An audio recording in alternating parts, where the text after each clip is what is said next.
How would you describe a film you just saw to a friend? Good, bad, or okay? Those are the adjectives we typically use, and one would assume a filmmaker strives for good, but perhaps not. As Nicholas Winding Refn puts, creativity is about reactions, and reactions is the essence of an experience. The essence of an experience is planting thought. If you don't react, what are you doing here?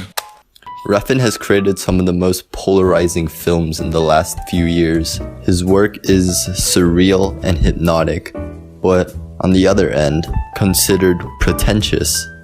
So let's analyze the auteur Nicholas Winding Refn and his enigmatic approach to storytelling. Though he has worked with several DPs over his career, such as Larry Smith, Natasha Breyer, and Newton Thomas Sigel, he has mostly retained a very consistent style that is very recognizable and has created some of the most stunning shots of the digital age. Refn is very much a visual storyteller. Being colorblind, Refn chooses high contrast lighting and powerful color palettes. Everything is hyper stylized. Often, certain colors dominate the shot, representing the character's feelings and how we should feel, whether it be red representing the heightening of our emotions, or the somberness of blue. Also distinct in his work is his collaboration with Cliff Martinez, juxtaposing euphoric electronic scores with gorgeous, alluring cinematography to create a mesmerizing yet uninviting world. But the world truly comes to life with the characters that inhabit it, and Refn's characters are that of a true enigma. The most obvious aspect of his characters are his frequent use of silence. Silence is the greatest music in the world, and silence is the greatest impact, because silence especially is a very provoking sound, because most people feel very uncomfortable with silence. Silence is considered unnatural and thus unnerving, but we become attentive to the uncomfortable, further plunging us into his world. His characters, in that sense, are inanimate.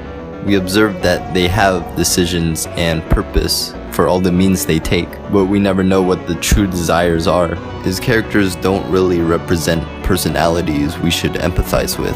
They're more like puzzles that intrigue us.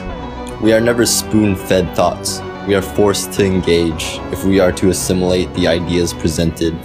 When placed into a scene with characters, there may not always be context. It is the action of each character where the ambiguity lies. It is the desire and purpose we strive to look for that form a complex someone out of the cold enigmas present in the frame. The arcs, thoughts, and desires of characters are meant to be read and interpreted, with often lingering shots of contemplation. We know there is always a desire and a psychological need, but it is never demystified for us.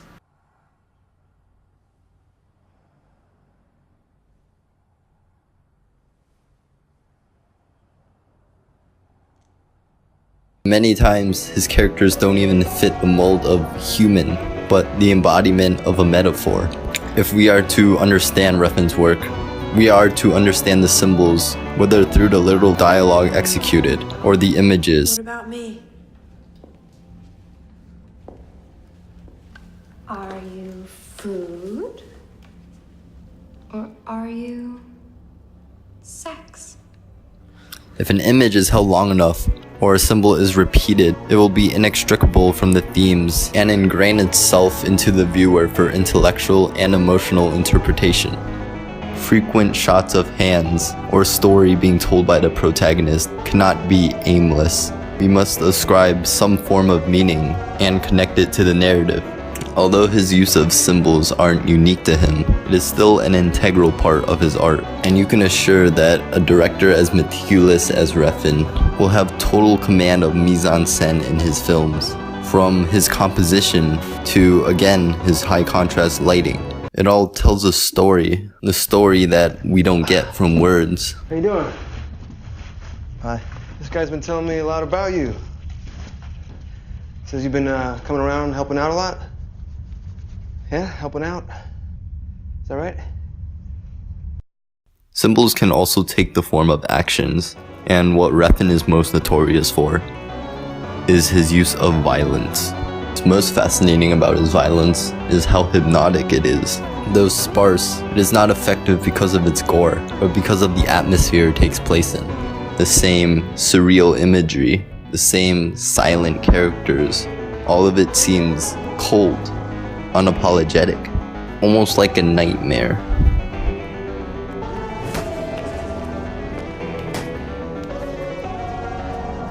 His violence often has meaning, both metaphorically and narratively.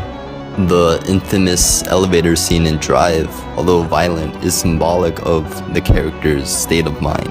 It is the character revelation we are waiting for the entire film, for exposure of the real side of his character, which makes the brutality necessary if the audience is to have a similar revelation.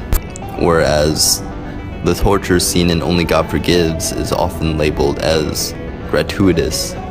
A great example in Refn conveying himself as a pornographer more than an artist. Now, when a director strives away from conventionality, there is a term that often goes around: pretentious. Now, this term is completely subjective, so to sum it up, here's Francis Ford Coppola. Nothing is so terrible as a pretentious movie. I mean, a movie that aspires for something really terrific and doesn't pull it off is shit, it's scum. And that's why poor filmmakers, in a way, that's their greatest horror, is to be pretentious. Why don't you say, fuck it.